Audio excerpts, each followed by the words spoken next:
Hey everybody, welcome back to another Craft Break Live. My name is Emma Panuski. I'm a content creator here at Plaid, and today I'm going to be giving you guys a quick little how-to tutorial on how to use a paper stencil.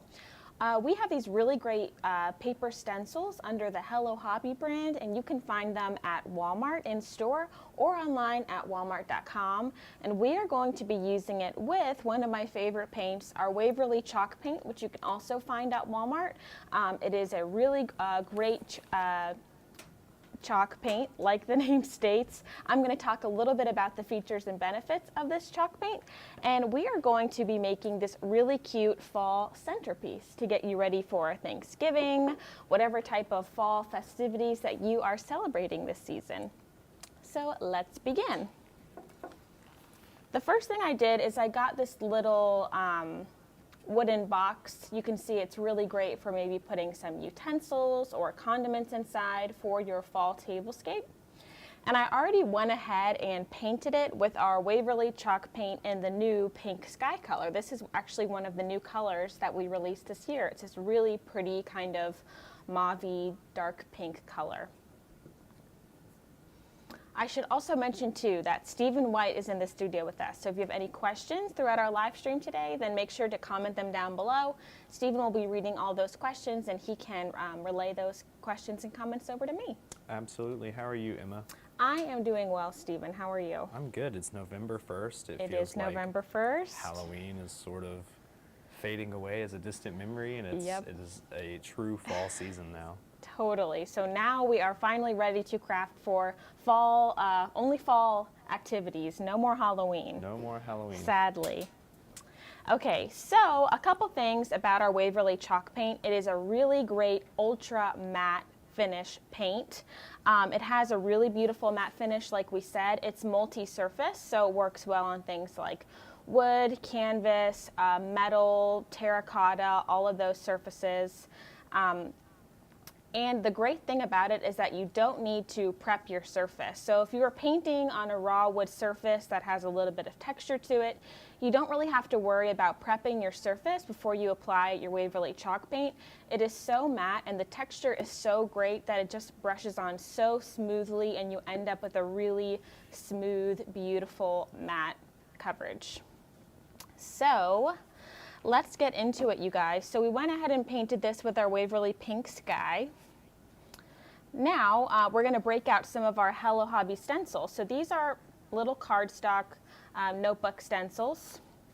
They come in two different sizes, you can see on the back here. So it comes with a bigger 2.5-inch letter and then a smaller 1.5-inch. On this finished centerpiece, we used our 2.5-inch size, but today we're going to do a smaller version, so we're going to use the 1.5-inch size. But you guys can see it comes with both sizes on one stencil.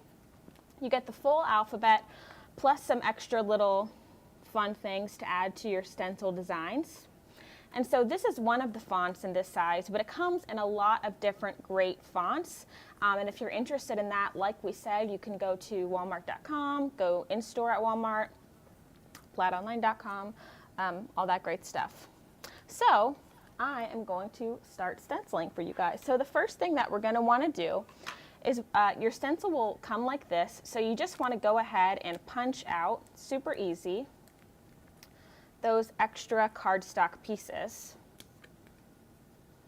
Just gently punch them out.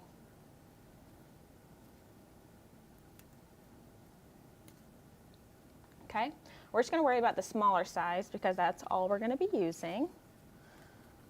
I like that it comes with the two sizes. Yeah, it's really great to use for a variety of different size projects.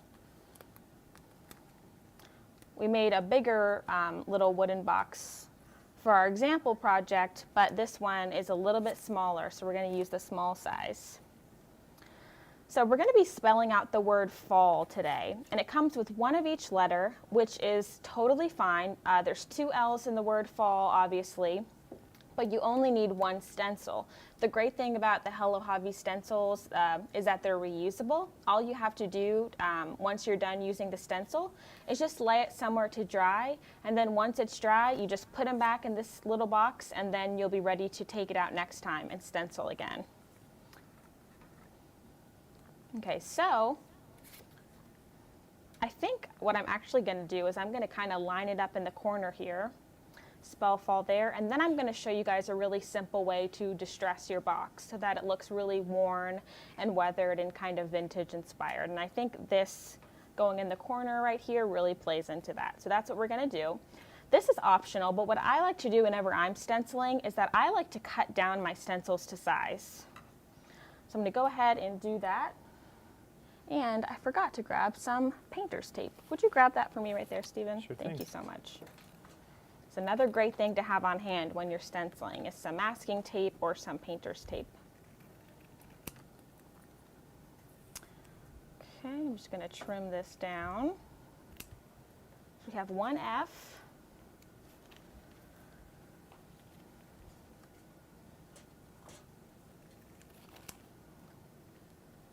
You talked about distressing a little bit a minute ago, and I think that Waverly Chalk Paint is one of the best tools for getting that distressed look on your projects, especially things like wood and metal. You know, those really play into that effect. Absolutely, Stephen. The Waverly Chalk Paint is so gorgeous and so matte. It definitely gives to that really kind of vintage, distressed farmhouse feel that is so trendy.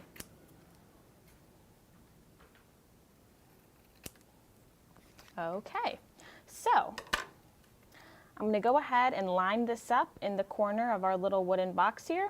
What we're really looking for is, since we can see how it's going to look because it's like, you know, you can see where the hole in our stencil is, we're going to make sure that the bottom of our F here lines up with the bottom of our box. Just make sure that that's nice and straight. I'm going to butt my A right against it, making sure that it's nice and straight. And then my L.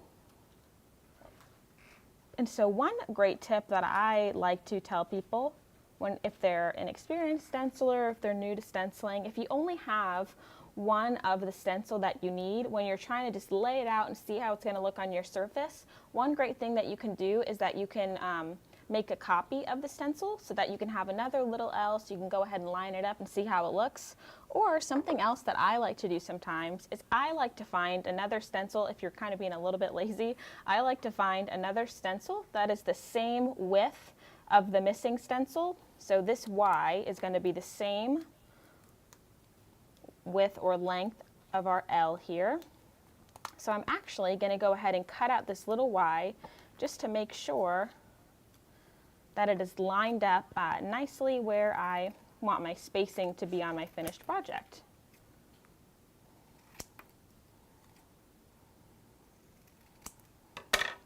So of course we're not going to stencil the Y, but now we know how it's going to look. I was going to say that's a great tip, actually. Yeah.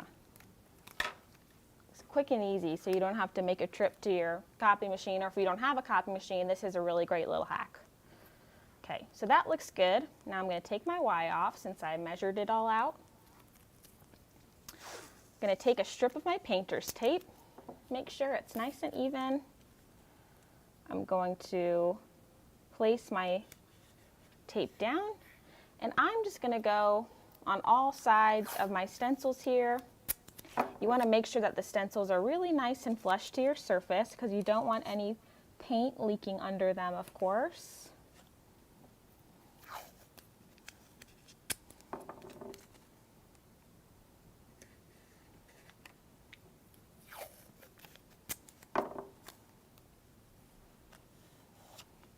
Okay, so then your project should look like this. So now what we're going to do is we're going to take out a different color of our Waverly Chalk Paint. This is a really beautiful dark burgundy color. It's called Merlot. So I'm going to pour a little bit of that onto my paper plate here that I'm using as my palette today. Just a little bit. We don't need a lot at all. Okay, so now I'm going to take my stencil brush. If you are new to stenciling, this is what your stencil brush will look like. So a couple things that you want to know about your stencil brush. I have found that your results will turn out the best if your stencil brush is super dry. So the care of your stencil brush is pretty important. Once you're done using it, you want to just rinse it with some water just like you would any other paintbrush. when you're using acrylic paint, you want to make sure it's nice and clean from the paint. And then you just want to store it bristle side up so that it's nice and dry and the bristles don't move out of their original shape. So Emma, I have a question about that brush actually. Sure. It's kind of small compared to a lot of stencil brushes that I've seen that are like maybe a little bit bigger, maybe meant for like a bigger project or some sort of like home decor piece. Could you not just use a bigger stencil brush on a smaller stencil and cover more surface, or is there like a reason for it to be as small as it is? That is a great question, Stephen. It's really just a preference thing. So I'm going to be working with this size stencil brush so that I can hit all of the little points as I dab, dab, dab onto my surface. But another great thing to mention from what you said, Stephen, you can do a lot of great techniques with stenciling, and sometimes you'll find that your stencil is a little bit more intricate than the stencil we're using today. So if you have like a big floral pattern, maybe you want the leaves in it to be green, but you want the blossoms in the flower to be orange. So a smaller stencil brush would come in handy then, so that you could make sure that you're only stenciling the leaves green and you don't get different colors on different spots of your stencil. But that's a great question. Yeah, that's a good point. Okay, so what we're going to do is I'm going to load some of our Merlot Waverly Chalk Paint onto my stencil brush. And this is a very important thing to keep in mind when you're stenciling. So we have quite a bit of paint on our brush. We want to make sure that we offload most of that paint off of our brush, just by dabbing onto our palette here till it looks something like this. So you can see we offloaded most of that paint. And the reason we do that is because when you do that, you prevent the risk of your paint bleeding underneath your stencil. So once you offloaded most of the paint from your brush, we are going to go ahead and just in that same dabbing motion, holding our brush perpendicular from our wood surface, we're just going to dab, dab, dab onto our stencil.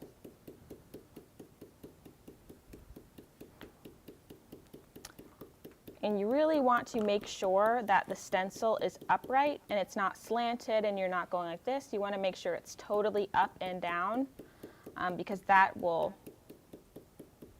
help your paint from bleeding under your stencil as well. And just keep reloading more paint onto your brush as you need it, but keeping in mind we don't want that much paint on our brush.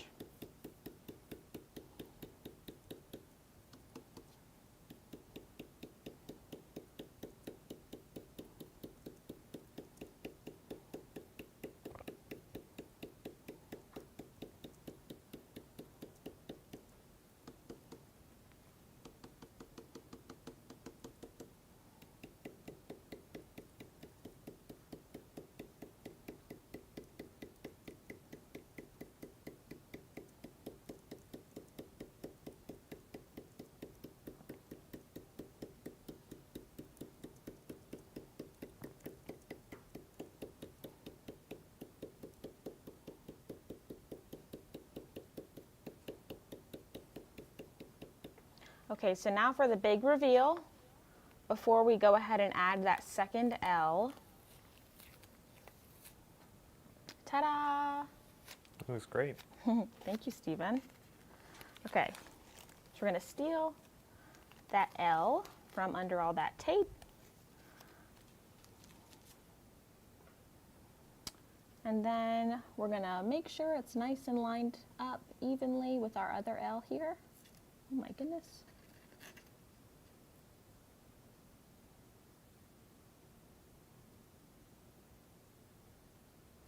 Just like that. Take our tape there, place it down, and stencil in that other L real quick.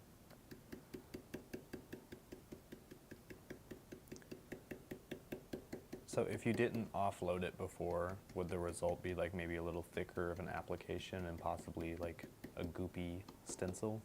That's a great question, Stephen. So the reason that we did offload is because our design probably would not have been as clean as this one is. We would have gotten a lot of bleeding from our design. It just wouldn't look as clean.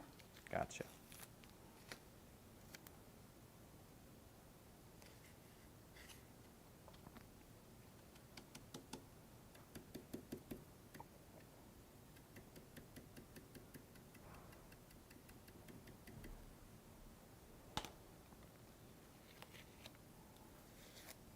Okay, so what I'm going to do now is I'm actually going to dry this just really briefly with my blow dryer so that we can get into the distressing portion of our project today.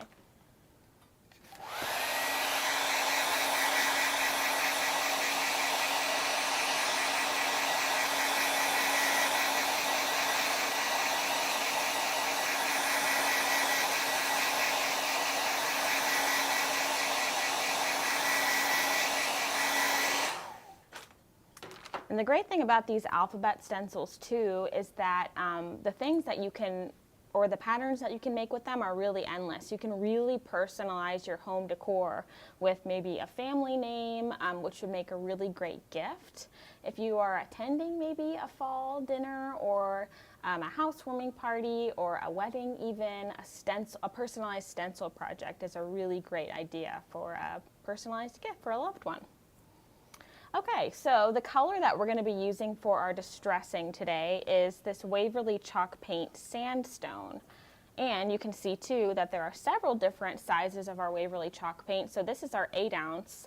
And then if you want to do a smaller project, like something like this, and not a bigger furniture piece, which our 8 ounce would be really great for, then maybe you could opt for this 2 ounce size.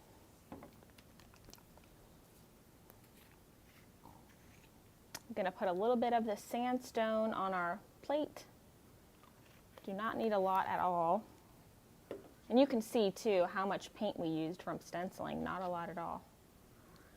Okay, so one thing that we're going to want to distress our project today is a little tiny cube of wood. So you can find this at your local craft store. They'll come in a pack, but really any type of wood block would be great for this technique that we're about to do.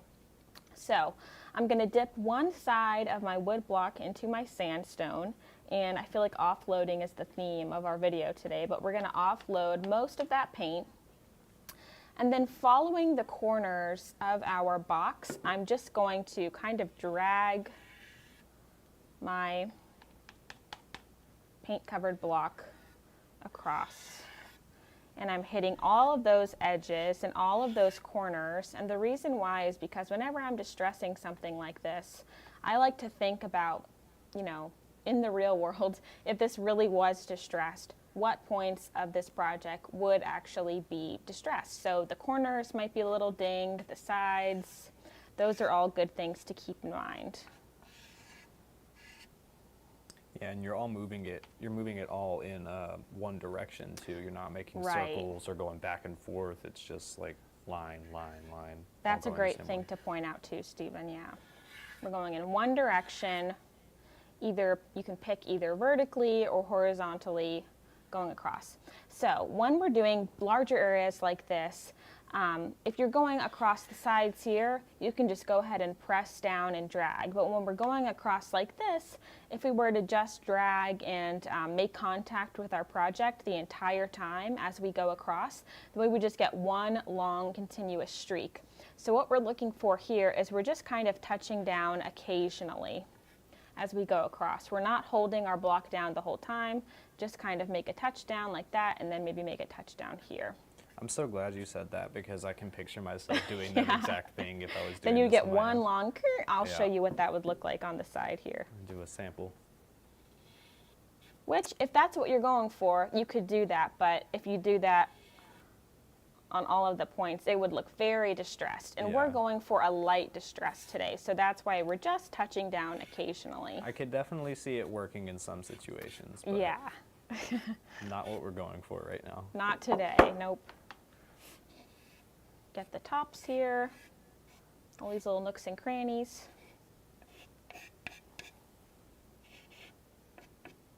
Hit the corners really well.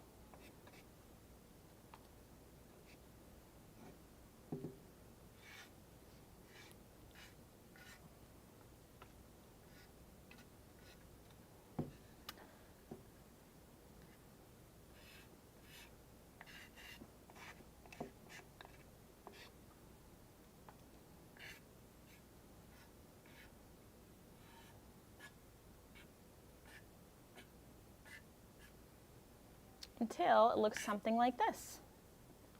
So look how quick and easy that was, you guys. Just a reminder, you can find all of the product that we use today at Walmart or on walmart.com. I'm glad you said that because Okay. we had a question from Donna and she asked, where did you get that box? I'm assuming we got it at Walmart, probably, right? Probably, yes. Yeah. I'm not entirely sure where we got the box, but you could probably find something very similar at your local Walmart. And this would be great to put utensils in and napkins. It'd be great for a little barbecue or some type of fall dinner party. So like we said, you can get the Hello Hobby stencils and the Waverly Chalk Paint at your local Walmart or on walmart.com. I'm trying to think. Did we miss anything else, Stephen?